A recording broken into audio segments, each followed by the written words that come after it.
ஆசியாவுடைய best work place பட்டியலில் இந்தியாவுக்கு முதலிடம் கொடுக்கப்பட்டிருக்கு. யார் இந்த அங்கீகாரத்தை கொடுத்தது, இந்தியாவுக்கு முதலிடம் எப்படி வந்துச்சு, விரிவா பார்க்கலாம் இந்த video. Great place to work அப்படிங்கிற நிறுவனம் சர்வதேச அளவில் companies, employees, work culture, skills, faith and innovative ideas போன்றவற்றை ஆய்வு செஞ்சு பணி செய்வதற்கான சிறந்த இடம் அப்படிங்கிற பட்டியலை வெளியிட்டிருக்கிறாங்க. 2025ஆம் ஆண்டுக்கான ஆசியாவுடைய பெஸ்ட் ஒர்க் பிளேஸ் நாடுகளை பொறுத்த வரைக்கும் இந்தியாவுக்கு முதலிடம் கொடுக்கப்பட்டிருக்கிறதா கிரேட் பிளேஸ் டு ஒர்க் அப்படிங்கிற அமைப்பு வெளியிட்ட அறிக்கையில தெரியப்பட்டிருக்கு. 2025ஆம் ஆண்டுக்கான ஆசியாவுடைய பெஸ்ட் ஒர்க் பிளேஸ் நாடுகளை பொறுத்த வரைக்கும் இந்தியா முதலிடத்தில் இருக்கிறதா கிரேட் பிளேஸ் டு ஒர்க் அப்படிங்கிற அமைப்பு வெளியிட்ட அறிக்கையில தெரிவிக்கப்பட்டிருக்கு. இதுல ஆசியால இருக்கக்கூடிய சிறந்த 100 நிறுவனங்கள்ல 48 மிகப்பெரிய நிறுவனங்கள் இந்தியால தான் செயல்படுது.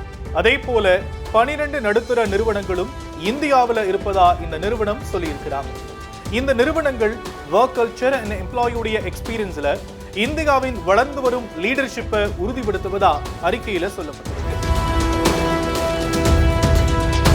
சிறந்த பணியிட பட்டியலில் இருக்கக்கூடிய நிறுவனங்கள்ல சராசரி நிறுவனங்களை விட நல்ல அனுபவம் பெற்றதா சொல்லக்கூடிய ஊழியர்கள் அதிக சதவீதத்துல இருக்கிறாங்க.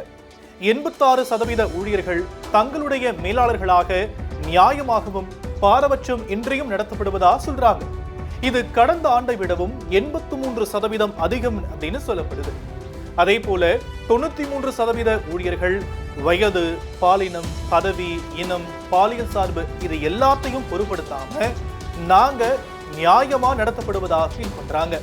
இந்த அறிக்கை 32 லட்சத்திற்கும் மேற்பட்ட பணியாளர்கள் கிட்ட இருந்து கருத்துக்களின் அடிப்படையில உருவாக்கப்பட்டிருக்கு.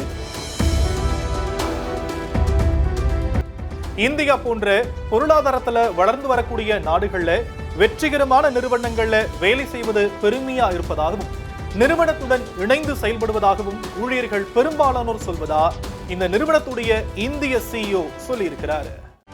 செய்திகளை உடனுக்குடனும் துல்லியமாகவும் தெரிந்து கொள்ள சப்ஸ்கிரைப் பண்ணுங்க.